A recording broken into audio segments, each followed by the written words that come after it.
तो लीजिए हो गई सनी पाजी से एक मिस्टेक, गलती हो गई और लोग ट्रोल कर रहे हैं। अब यही गलती किसी आम इंसान से होती तो किसी को फर्क भी नहीं पड़ना था, लेकिन अब क्योंकि बड़ी हस्ती हैं इसलिए इस गलती पर ट्रोल करने वाले भी आ रहे हैं और बहुत कुछ तो अपनी भड़ास निकालने भी आ रहे हैं। बात बहुत बड़ी नहीं है, बात छोटी सी है, लेकिन इस छोटी सी बात का मजाक बन रहा है। नमस्कार, मेरा नाम है मनीष शर्मा और आप देख रहे हैं जनगण मन रिएक्ट्स। हालांकि अगर ये लाइट मूड की चीज़ है तो लाइट मूड में ही लिए जानी चाहिए और बात ऐसी बड़ी भी नहीं है जिसके ऊपर इतना बवाल करना चाहिए। अब कहानी क्या हुई वहाँ से आप देखिए।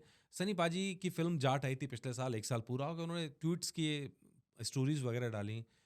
यहाँ तक तो सब सही था, लेकिन जब उन्होंने दूसरा ट्वीट किया तो उन्होंने लोगों के नाम लिए जो फ़िल्म से शामिल थे। Kudos to @Don Gopichand for his vision and for bringing this word alive so powerfully.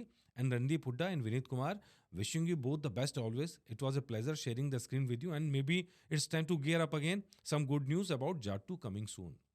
यार बात तो सही है, मतलब ये तो बहुत बड़ी खुशखबरी है, तो सेलिब्रेशन होना चाहिए कि एक नई फ़िल्म के बारे में हिंट मिल रहा है कि जल्दी से जल्दी फ़िल्म आएगी। लेकिन लोगों का ध्यान इस पे नहीं गया, लोगों का ध्यान जा रहा है कि @Don Gopichand, ये तो इंस्टाग्राम की आईडी है उनकी। तो ये इस नाम से तो उनको इंस्टाग्राम पे जाना जाता है। ट्विटर पे आईडी उनकी अलग है। ऐसा हम सब जानते हैं जो सोशल मीडिया इस्तेमाल करते हैं। ज़रूरी नहीं है कि जो आईडी हम एक प्लेटफ़ॉर्म पे लें, सेम आईडी हमें दूसरी प्लेटफ़ॉर्म पे मिले। हो सकता है उसको ऑलरेडी कोई और ले रखा हो। तो यही कुछ गोपीचंद जी के साथ हुआ। तो उनकी इंस्टाग्राम आईडी अलग है, ट्विटर आईडी अलग है, लेकिन अब सनी पाजी के पास ऐसी कोई टीम तो सोशल मीडिया की है नहीं। तो जो इस बात का ध्यान रखे, अब उन्होंने ट्वीट किया होगा तो उनसे गलती हुई होगी। अब गलती हुई तो नतीजा ये हुआ कि वो जिसको जाना चाहिए चिट्ठी वहाँ तक पहुँची नहीं, गलत जगह टैग हुआ है। लोगों को ने इसको लेके कमेंटबाज़ी शुरू कर दी, लोगों ने कई तरह के कमेंट्स आ रहे हैं। लेकिन इससे कोई फ़र्क पड़ता इसलिए नहीं है क्योंकि जहाँ तक मैसेज पहुँचना था, जहाँ तक चिट्ठी पहुँचनी थी, वहाँ पहुँच गई है। अब बात पहुँचनी थी गोपीचंद मालिनी तक, वहाँ तक पहुँच गई, उन्होंने जवाब भी दिया। Dear Sunny Deol sir, working with you was truly special. Watching you bring that madness and adrenal rush to life was an experience in itself. Still can feel every cheer and every reactions made this film what is today. I could not believe without possible with Ranjit Buddha, Vinit Kumar and entire team for everything you have done. And yes, cannot wait to turn up the gears with you again with Jot 2. तो गोपीचंद माल्ले ने भी tweet किया और सबको बधाइयाँ दी हैं। तो चिट्ठी वहाँ तक पहुँच गई, अब ऐसी गलती से कोई मायने नहीं है। वो उन्होंने गलत टैग करा, लेकिन मैसेज जहाँ तक पहुँचना है वहाँ तक पहुँच गया। गोपीचंद मालिनी ने भी जवाब दे दिया, लेकिन इससे एक चीज़ और क्लियर हो गई कि जो लोग एक तो ये कह रहे थे कि जाट 2 कभी नहीं आने वाली, उनके मुँह पे मुझे लगता है कि अब चबान पड़ी है, ज़ोर से पड़ी है कि जाट 2 आ रही है।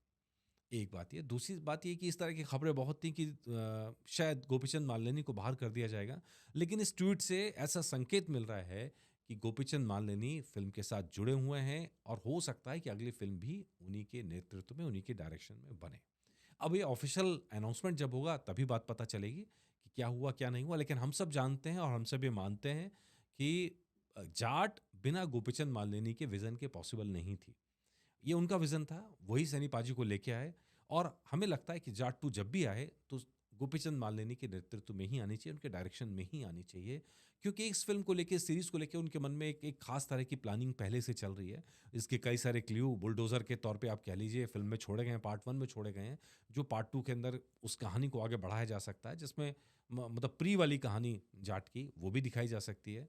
और बहुत सारे मोर्चे तो आप सब जानते हैं, मोर्चे हमेशा खुले ही रहते हैं।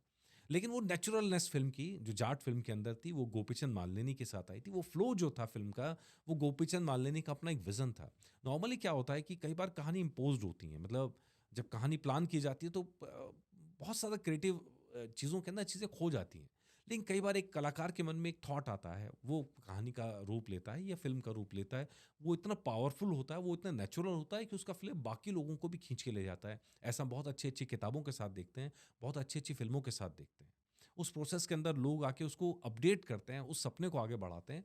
इस फ़िल्म के साथ भी ठीक ऐसा हुआ था और उम्मीद करते हैं कि अब ये जो पार्ट 2 जब भी आए, जब भी अनाउंसमेंट हो, हम तो उम्मीद कर रहे हैं जल्दी अनाउंसमेंट हो, जब भी आए और गोपीचंद मालिनी उसको लेके आएँ और अपने उसी विज़न के साथ लेके आएँ कि मैं तो इडली खा रहा था और फिर तो ये हुआ कि ये हुआ और वो कहानी पूरी जेल वॉर की, बांग्लादेश जाके बहुत सारी चीज़ें अभी रह गई हैं उसके अंदर करने के लिए। लेट्स सी क्या बन के निकलता है, क्या दिमाग में है, क्या लेके आएँगे, हम सबकी नज़रें बनी हुई हैं और जो अपडेट होगा आप तक लेके आएँगे। नमस्कार।